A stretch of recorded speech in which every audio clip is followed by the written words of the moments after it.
Olá, seja bem-vindo a essa edição. Te convido a vir comigo agora conferir os destaques do Brasil e do mundo desta terça-feira. O Banco do Brasil apresentou um lucro líquido de 8 bilhões e 500 milhões de reais no primeiro trimestre de 2023, um crescimento de quase 29% na comparação com o mesmo período de 2022. Na comparação trimestral, o lucro caiu 5,4%. O resultado ficou acima das expectativas dos analistas, que esperavam um lucro de 8 bilhões e 400 milhões de reais. A rentabilidade do Banco do Brasil, medida pelo retorno sobre patrimônio líquido, alcançou 21%, a maior do setor bancário para o trimestre.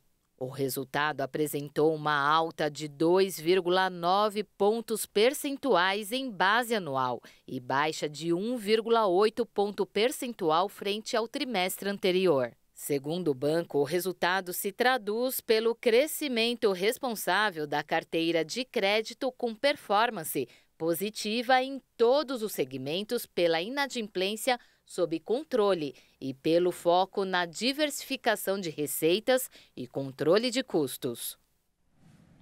E o setor de serviços avançou em março e fechou o primeiro trimestre de 2023 com alta na comparação com o ano passado.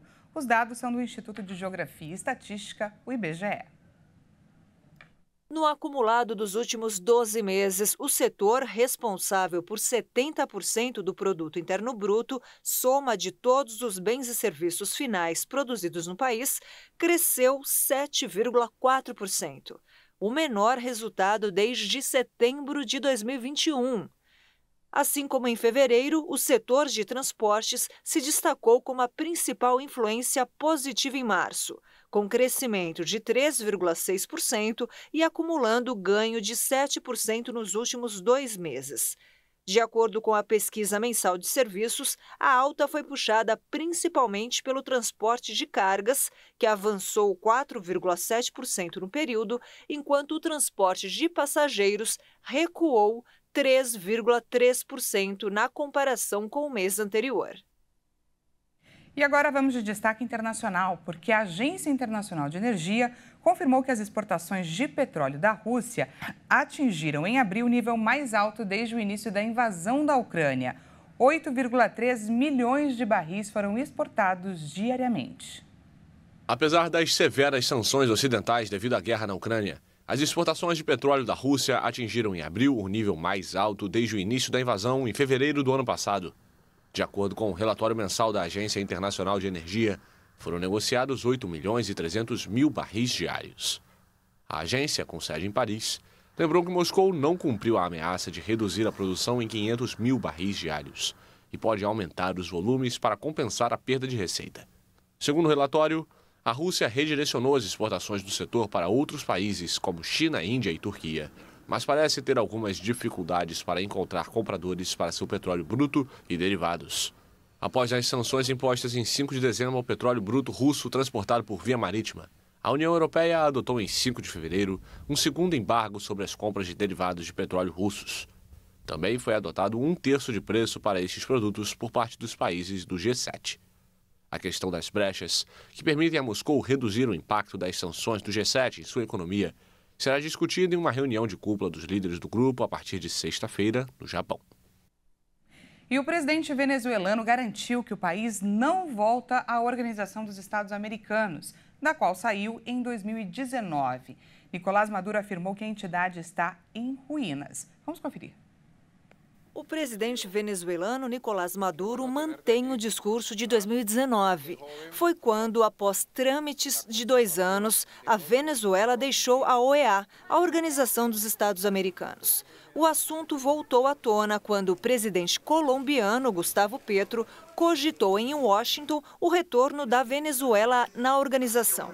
Maduro se pronunciou. A Organização dos Estados Americanos. A Organização dos Estados Americanos não deu em nada, já está em ruínas. Poderíamos dizer, a OEA está em ruínas e as ruínas da OEA deveriam desaparecer. Como disse o presidente do México, deveriam desaparecer. Talvez criar um museu do macabro, do cinismo, do intervencionismo. Museu do macabro, do cinismo, do intervencionismo. O O discurso crítico com a organização começou quando a entidade reconheceu como autoridade legítima do país a Assembleia Nacional eleita em 2015, encabeçada pelo opositor de Maduro, Juan Guaidó. E pelo menos 6 pessoas morreram em um incêndio que aconteceu no começo dessa terça-feira em um hostel no centro de Wellington, que é a capital da Nova Zelândia. Autoridades acreditam que o número de vítimas pode ser ainda maior. A Nova Zelândia acordou sob o impacto da tragédia em um hostel no centro de Wellington, capital do país. Um incêndio no início desta terça-feira destruiu o prédio e deixou vários mortos. Os bombeiros encontraram 6 corpos, mas o desabamento do teto do último andar impediu a verificação total do estabelecimento de 92 quartos e 4 andares. Entendemos que este é um momento traumático para os familiares e para muitas pessoas em nossa comunidade. Estamos trabalhando incansavelmente ao lado de nossos parceiros e de outras agências para encontrar as respostas que precisamos. De acordo com o governo, a polícia só conseguirá confirmar o número definitivo de vítimas após uma inspeção metódica do edifício. Mais de 50 pessoas foram resgatadas, muitas delas refugiadas no telhado do hostel. Havia fumaça descendo a escada, então eu dei uma volta em nosso andar, batendo nas portas e gritei, todo mundo fora. Ainda estava dormindo quando alguém me ligou para eu sair. Não ouvi ninguém batendo nas portas. 2 dos meus amigos conseguiram escapar, mas do jeito que as coisas estão, havia provavelmente outras 4 pessoas que conheço lá dentro, não sei. Os bombeiros acreditam que pelo menos 90 pessoas estavam no hostel quando o fogo começou. Autoridades locais confirmaram que o prédio não tinha sistema de controle de incêndios. A Organização Mundial da Saúde emitiu um alerta sobre o consumo de adoçantes artificiais, inclusive para o emagrecimento. No comunicado, ela deixou claro que no longo prazo, o uso da substância pode ser muito prejudicial à saúde, além de não ajudar de fato na perda de peso. Os resultados de uma revisão sistemática das evidências disponíveis sugerem que o uso dos adoçantes sem açúcar não confere nenhum benefício a longo prazo na redução da taxa de gordura corporal em adultos ou crianças. A OMS indica que os adoçantes artificiais podem ter efeitos indesejáveis potenciais associados ao uso de longo prazo, como maior risco de diabetes tipo 2, doenças cardiovasculares e mortalidade em adultos. Além disso, a entidade afirma que a substituição não ajuda no controle de peso a longo prazo. Os adoçantes mais utilizados são acesulfame de potássio, aspartame, adventame, ciclamatos, neutame, sacarina, sucralose, estévia e derivados. A OMS afirma que a recomendação é válida para todas as pessoas, exceto aquelas com diabetes pré-existente. Alguns especialistas questionam a recomendação, baseada em grande medida em estudos observacionais que não permitiriam estabelecer um vínculo direto entre adoçantes e controle de peso. Essa edição fica por aqui. Muito obrigada pela sua companhia e até mais.